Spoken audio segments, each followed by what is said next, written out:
Eu acho que a maioria de vocês já deve ter ouvido falar sobre O Último Bailarino de Mao, que na verdade é o filme, o livro sobre a história de um grandiosíssimo bailarino chinês que enfrentou dificuldades políticas para conseguir sair do Oriente e expandir a sua arte. A gente já contou um pouquinho sobre a história do Baryshnikov, por exemplo, que precisou fugir da União Soviética para crescer. Vou deixar linkado o vídeo aqui, caso vocês queiram assistir depois, mas assiste esse aqui primeiro que tá muito legal. Temos um pequeno detalhe de que a pronúncia do nome desse grandioso bailarino é um pouco complicada para mim. É que é tão bonitinho o jeito que fala e eu não consigo falar do jeito que fala. Então temos aqui o auxílio do Google para falar para vocês a história do Li Cunxin.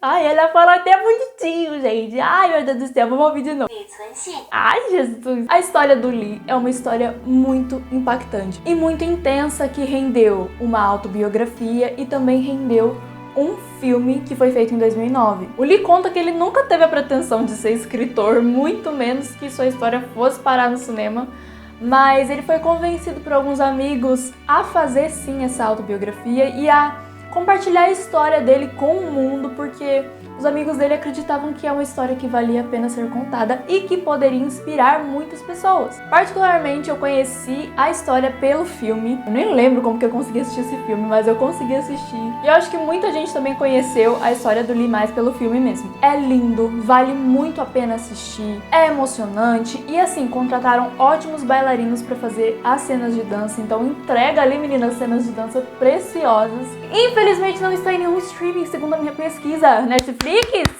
Bora, minha querida! Vamos levar um pouco de cultura pra esse povo? Enfim, não achei em streaming pra passar pra vocês. Se você conseguir, de alguma forma sobrenatural do cosmos, assistir esse filme, você vai ver o quanto ele vale a pena, porque é muito emocionante. Mas a gente não vai se prender tanto ao filme e aos detalhes do filme, e sim à história do Li em si, porque é muito legal. O Li nasceu na China, na província de Shandong, em 1961. E esse era um período bastante intenso, na verdade começaria a ser um período bastante intenso lá na China, por questões políticas principalmente. O governo comunista chinês começou a passar por algumas pressões e principalmente pela revolução cultural lá da China, que foi bastante impactante durante o período. Mas menina, a situação já era complicada toda por si só. And at the times I was born in China, between 1958 to 1961, there were roughly between 35 to 40 million people died of starvation.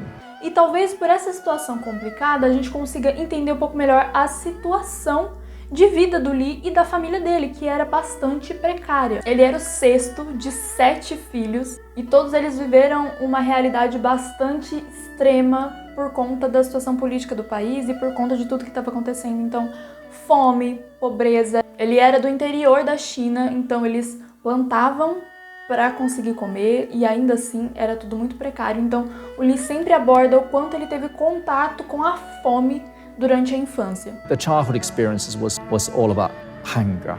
It's all about, trying to get enough warm clothes to wear in the winter time so you don't freeze to death. E o quanto ele queria de alguma forma proporcionar uma vida melhor para a família, mudar a realidade da família dele. Isso era uma coisa muito importante para ele. A gente abordou isso um pouquinho lá no vídeo do Baryshnikov, mas aqui a gente vai falar também. E o governo tomava conta de tudo, gente. Foi um nome muito importante no momento, porque ele era quem governava a China e ele era visto, menina, como um ídolo, como uma... Sabe? Deus na terra era esse homem aí. E ele estava propondo ali uma revolução cultural, ideológica. E a primeira dama, a esposa dele, teve um papel muito importante dentro da cultura. Foi ela que abriu a primeira escola de dança de Pequim. E, menina, digamos assim que a seleção, a audição era um pouco assim...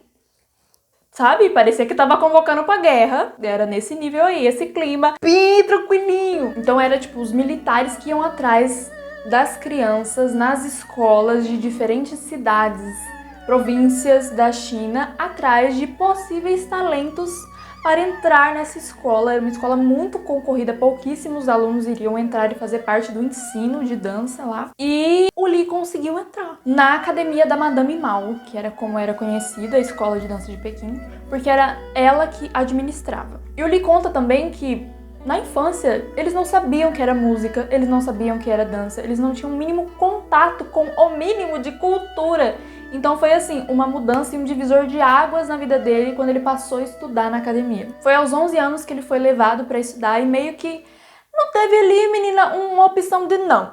Vai sim, sabe? Tendo em mente o contexto político e a forma de governo lá da China, vocês já podem imaginar que o treinamento dessas crianças não era uma coisinha assim da Sunnyside, não. Era um treinamento muito intenso e se aproximava bastante ao treinamento militar, porque era extremamente rigoroso. A carga horária dessas crianças era de 5h30 da manhã até as 9 da noite, treinando e participando de todas as atividades da academia, que envolvia também ensinamentos políticos, preparação física, então era bastante intenso, e eles só poderiam visitar suas famílias uma vez ao ano. Talvez por ser nessas circunstâncias, o Lee odiava, ele não gostava de balé de jeito nenhum. E esse ranço dele durou ali 2 anos, dele estudando na academia, até que tudo mudou. Depois desse início aí frustrante e arrastado na academia, o Lee conheceu um professor que mudou a forma como ele olhava para a arte e olhava para o balé. Foi o professor Chow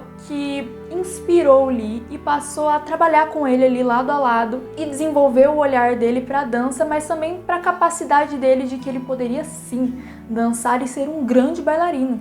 And he was inspirational. He was a mentor, he had a vision, he was disciplined, he really wanted us to become the best. Então a influência e a inspiração que esse professor conseguiu passar para o Lee mudaria a forma como ele levava a vida ali na academia e também o destino dele. Porque estando inspirado, ninguém segurava ele não. Ele se dedicou como nunca. I would strap heavy sandbags on both my ankles. I hop one leg up and down on 4 levels of stairs, trying to give myself that strength in my legs to jump. E ninguém segurava ele porque ele finalizou os estudos como o melhor da sua turma e um dos grandes destaques da academia toda. Olha aí, menina, o poder que um grande ensino de qualidade e não tóxico pode ter na vida da pessoa. E o período de formação dele na academia foi de 7 anos. Essa época também foi marcada por uma leve abertura da China para os outros países e para as demais nações, principalmente as ocidentais. E aí eles começaram a ter um contato ali com os Estados Unidos, United States of America. E por conta dessa pequena abertura política, foi possível um intercâmbio do diretor artístico do Houston Ballet. O Ben Stevenson foi para a China para prestar meio que um curso de temporada ali para os alunos da academia da Madame Mao. E com essa colaboração, ele cedeu 2 bolsas de estudo para os grandes destaques, os alunos que se destacassem ali durante aquele período, e o Lee foi um deles. Então ele recebeu uma bolsa de estudos para aqueles Summer Intensive, sabe? Que eles sempre fazem programas de verão, tendo aulas e tendo uma experiência dentro da companhia ou da academia deles, para você ter contato com uma grande companhia ou com uma grande escola, enfim. E foi a primeira vez também que o governo chinês estava bancando isso, menina. Isso é importante, porque onde a mesma mão que dá é a mesma mão que toma. Fica aí essa revelação aí pra você. Então foi a primeira vez que o governo chinês estava se dispondo a arcar com essas despesas para esses estudantes terem uma experiência internacional. Então, aos 18 anos, o Lee foi para os Estados Unidos. E ele conta que para ele via como uma grande oportunidade, porque dentro da China, eles só dançavam balés políticos. Tudo envolvia armas e os vilões e os mocinhos, tudo bastante controlado pelo governo, enredo bastante ali, menina, propício ao que o governo queria. Então eles não tinham acesso aos grandes balés de repertório, por exemplo. Então ele falou que In the West, I felt so free. I felt to dance the beautiful ballets, the Nutcracker, Swan Lake is just magical. In China, we were only allowed to dance the political ballets. A chegada do Lee nos Estados Unidos foi um completo choque para ele. Sabendo o contexto governamental da China, o que eles sabiam sobre o Ocidente era muito influenciado pelo que o governo queria. Então, o governo sempre passava essa ideia de que o Ocidente era destruição, era um lugar pavoroso e sombrio, onde tudo era pobreza e tudo era problema. Então, não seria um lugar onde eles jamais deveriam pensar em mim. Olha que coisa. E passava muito essa ideia de que ali, a vida que eles estavam tendo ali na China era a melhor possível e estava tudo certo e era isso mesmo. And for so many years under the Mao's propaganda, communist propaganda, we were basically brought up believing we were the most privileged, luckiest children on earth. Foi um choque ver uma sociedade tecnologicamente muito mais desenvolvida, com uma realidade completamente diferente da que ele vivia, de extrema pobreza, de extrema necessidade. E ele conta que o que mais chocou ele foi the degree of the freedom people lived in their lives and the opportunities for them to do whatever they wanted to. E foi em 1981 que ele decidiu que ele ficaria nos Estados Unidos. E foi bastante conturbado esse momento, porque ao mesmo tempo que ele queria voltar para a China, ver a família dele, ver em que condições a família dele estava, sabe? So the whole time I felt so guilty that I had more to eat, better things to eat than my family. Se não me engano, também tem um detalhe. Quem estudava lá na academia de Pequim, a família recebia uma certa ajuda, então para ele era muito vantagem ele ir para a academia, porque ele estaria de alguma forma ajudando a família dele, que era o objetivo principal dele. Ele tinha essa preocupação agora que ele não estava mais lá na China, de como estava a família, ele queria vê-los. Ao mesmo tempo, ele experimentou uma liberdade que ele nunca tinha vivido antes, e também um progresso na arte dele, um progresso como bailarino que ele não teria mais na China. Então ele não queria voltar, menino, e ser refém de um governo mais uma vez. E a bolsa dele estava se esgotando. O período em que o governo chinês estaria bancando ele estaria ali de boinha nos Estados Unidos, estava acabando. Foi então que ele apareceu casado com uma bailarina, que era a Elizabeth McKay. She was my first love. I struggled because I wanted to go back to China, save my family, help my family. But at the same time, I loved Elizabeth. Tudo dava a entender que esse casamento, na verdade, era justamente para que ele pudesse se manter nos Estados Unidos, conseguir a cidadania e conseguir visitar a mãe dele, tendo o direito de voltar para os Estados Unidos depois. Essa era a ideia. Ele conta que a Elizabeth foi sim o primeiro amor dele ali, mas ele tinha ali seus 20 anos, então... E tendo a pressão de ter que tomar uma decisão, ele foi lá e se casou com a Elizabeth.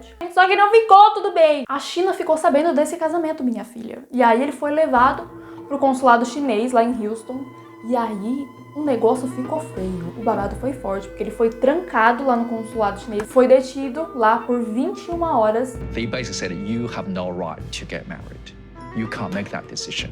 We make the decision for you. E ele conta a experiência de estar detido lá durante essas 21 horas como aterrorizante, porque ele não sabia se ele ia sair dali vivo ou não. Ele foi interrogado, enfim, passou um apuro ali. E eles não reconheceram o casamento do Lee, não validaram, porque eles falam que ele não poderia escolher com quem ele ia casar. O governo escolhia por ele. Era esse nível. E ele conta que ele sempre pensava o tempo todo, a maior preocupação dele é como isso poderia influenciar a família dele lá na China. Pra você ter noção, o FBI ficou sabendo do caso do Lee. O próprio George Bush, que era na época vice-presidente dos Estados Unidos, foi atrás de saber e foi atrás de tentar ajudar ele de alguma forma. Então ficou lá, menina, a galera do consulado chinês e o próprio vice-presidente dos Estados Unidos para tentar ajudar o Lee. E o acordo foi que ele seria liberado, o casamento dele seria considerado, mas ele jamais poderia voltar para a China. Eles não queriam mais ele como cidadão. A partir daí, o Lee seguiu a vida dele nos Estados Unidos, passou a crescer muito como bailarino. Ele era muito disciplinado e muito disposto,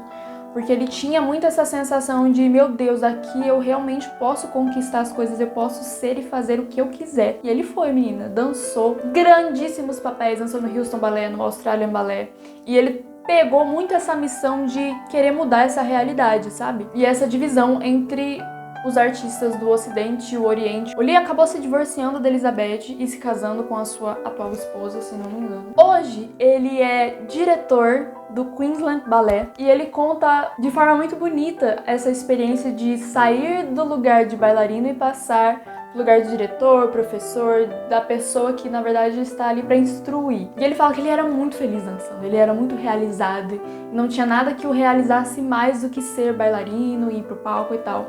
Mas a partir do momento que ele assumiu esse lugar de instrutor, de estar ali para ajudar, ele se descobriu de uma nova forma que talvez traga muito mais realização para ele do que de fato dançar só. Ouvindo ele contar sobre essa experiência, sobre a forma como ele vê a dança, as possibilidades que ele vê, não só de transformação cultural e de influência cultural, mas também social, o poder que a dança pode ter, principalmente porque ele vivenciou esse conflito de perto, sabe? Foi muito bonitinho, foi muito inspirador, na verdade, ver ele falar e a fé que ele tem no trabalho, na dedicação, no esforço, no sonhar. Então foi muito bonito de ver, de ouvir. Eu até me emocionei durante alguns momentos vendo algumas entrevistas dele. Gender diversity, that multinational diversity, cultural diversity is very important. Just contribute to the social fabric of this company.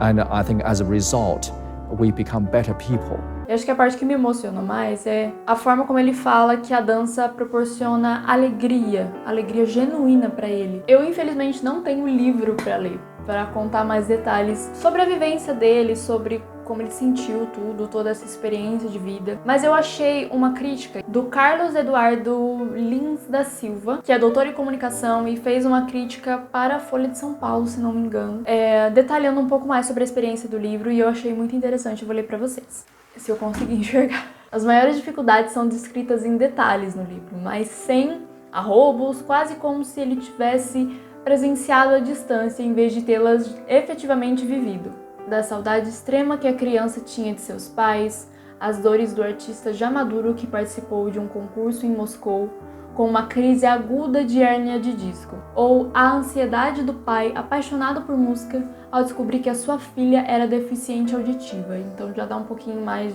da parte humana dele, a vivência dele, o que aconteceu depois, a família, a filha que ele teve. Lee tampouco demonstra entusiasmo ideológico. Narra com o mesmo distanciamento suas aventuras como propagandista de Mao e como instrumento de propaganda americana no auge da Guerra Fria. Então, de qualquer forma, ele foi usado como emblema pelos dois países, né? Demonstra gratidão a quem o ajudou pessoalmente, do professor da academia de dança da Madame Mao, que despertou seu amor pela arte, a George e Barbara Bush, que garantiram sua integridade física quando resolveu desertar e foi preso pelos guardas do consulado chinês em Houston. Evidentemente, ele louva a liberdade de que passou a desfrutar depois de abandonar o regime maoísta, mas não deixa de apontar o que considera serem aspectos problemáticos do estilo de vida americano, nem ressaltar as virtudes do treinamento duro que recebeu na China. Ou seja, existe um equilíbrio ali de que na vida dele existiram pontos positivos e negativos estando nas duas realidades. Através dessa crítica a gente consegue perceber um pouquinho que teve mais coisas e teve mais desafios na vida do Lee que vieram devido à escolha que ele fez de permanecer nos Estados Unidos e essa cachorrada da latina, tudo do bi. Mas eu acho que o Lee encontrou o propósito a partir de tudo isso que ele viveu. Até a companhia dele hoje faz uma troca e tem intercâmbios com o balé de Xangai,